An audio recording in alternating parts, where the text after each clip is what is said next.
Hello, my name is Waylon Lewis, and every week we'll bring you a new podcast with Elephant Journal. Hello, everyone. This is Waylon. It's been a little while. Thought I'd offer something. Had a conversation with a friend in Minneapolis who is active in resistance right now and in community. And that person is someone who I think sort of from the outside, I regard as someone who's more inclined to be an introvert, to be a homebody, to be reading, to be with family, than someone who, would describe themselves as going to big community meetings and speaking in public and, being a part of not only protests, but like organized resistance to protect fellow human beings and citizens and Americans and community generally, including our undocumented neighbors and friends. And meanwhile, I find out that they're 2 feet in helping out.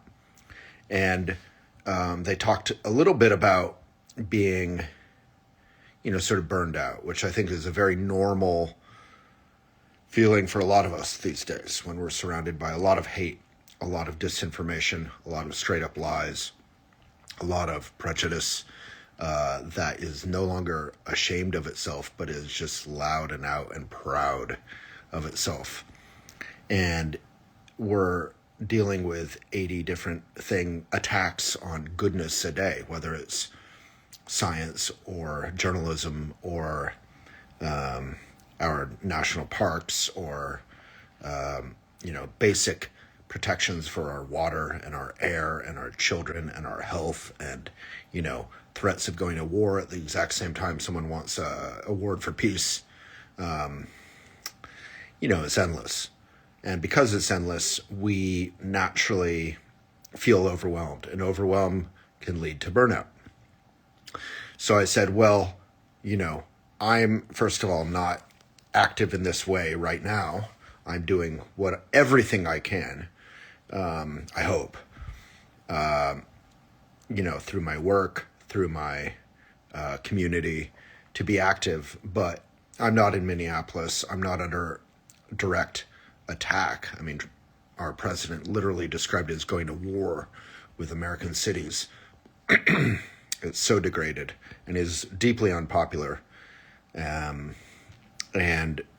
he knows that if we show up in the midterms and are allowed to vote, that he will have to deal with the checks and balances that keep democracies or republics healthy. So that's why he's trying to undermine voting rights from many different angles. And so I said to my friend, I just want to offer a reminder that from a Buddhist point of view, empathy is a natural expression of our fundamental, basic, simple human goodness, that no one has to teach us to feel empathy or caring. If we see a little puppy get, kicked by someone, I'm sorry for the awful analogy, but that's sort of the traditional Buddhist analogy.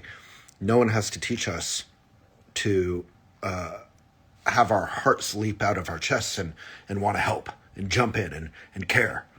And in fact, we have to be taught not to care about animals, to not care about others, to not care about our dear earth. And a lot of us do learn to stop caring because it's easier, because we're busy, because hate or prejudice are satisfying in the way that grease or salt or sugar can be.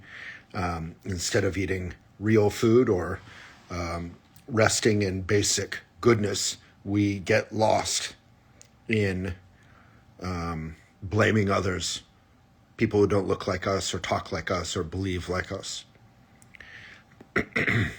And they suggested that I would do this video. So that's why I'm doing this video. I suggested that, she remember that her basic goodness is fundamental. It is not conditional.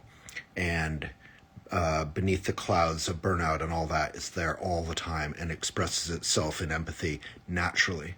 So anytime we find ourselves burned out, I think there's like three things we can do. One is we can realize that burnout is the product of extra, not the product of basic goodness and empathy that rises from it. So it's an invitation, it's a reminder, it's actually a healthy reminder that we can take a step back and kind of reset, touch in with ourselves. So number one, burnout is actually not inherent to helping and to empathy. So but it is a healthy reminder for us to take a step back and Maitri, M-A-I-T-R-I, take care of ourselves, meditate, take a bath, read, etc. Maybe we don't have those luxuries, but all of us can rest in the present moment very deliberately, even in the midst of chaos. New parents know that so well. I'm a new parent right now. You can be in the midst of exhaustion and sleep deprivation and just remember to slow down, get off the phone, look at a raindrop going down a window, like in Now We Are Six. So Maitri, take care of oneself. That may seem obvious, but taking care of ourselves is not some woo-woo spiritual, like bath bomb, avoidance. It's actually necessary toward helping others and helping our world and helping our community and helping ourselves. It's all part of the same thing. So number one, Maitri. Number two, invest in boredom. A lot of us get caught up in busy leads to burnout. And as I sort of alluded to with the raindrop and all that, we need to invest in boredom, whether that's doing the dishes or doing some, going for a walk with our dog or, maybe paying our bills or cleaning up the toys or getting our children to clean up the toys. Whatever it is, laundry. I'm doing a lot of laundry right now because we're using reusable diapers. So laundry, hanging up the laundry, putting away the laundry. Just invest in boredom, going for a walk in nature. That may not sound boring necessarily, but the point is our brains and our hearts and our inspiration needs nothing. Not just consumption of like 8,000 different lines on Reddit or Instagram or Facebook. It needs... for renewal, it needs space. We need space. So, and then number three would be creative expression. So like writing on elephant. It could be reading, but usually something a little more proactive, not necessarily passive. So creative expression is a way to process everything we're going through. I guess that could include talking with someone you know or don't know in a cafe, but anything that can help us achieve catharsis, that magical word, catharsis. So taking all of our confusing experience, acknowledging it, not trying to make sense of it, just opening it up, and it naturally will settle down or transform or transmute. So catharsis. So from a Buddhist point of view, number one, burnout is a healthy reminder to take a step back into Maitri. Number two, invest in boredom. Number three, catharsis. Anything that can help you kind of process what you're going through. And as always, the point of all this is not just for ourselves. It's not spiritual materialism. The ego can take anything and make it about us. The point of all of this is, like the Buddhist aphorism says, if we want to be truly happy, we have to think first of others. Not only of others, but first of others. And others ultimately includes us. That's the trick. If we want to be miserable, if we want to be unhappy, we need only to think only of ourselves. So if we want to be happy, think first of others. If we want to be unhappy, think only of ourselves. So let us invest in one another, in community. There's nothing communist or socialist or whatever it is about community. hard right, far right, MAGA Republicans love community just as much as anyone else. We all need community. That community does need to be founded on truth, on facts, on kindness for all, on caring. So good luck to us all. I hope this was helpful.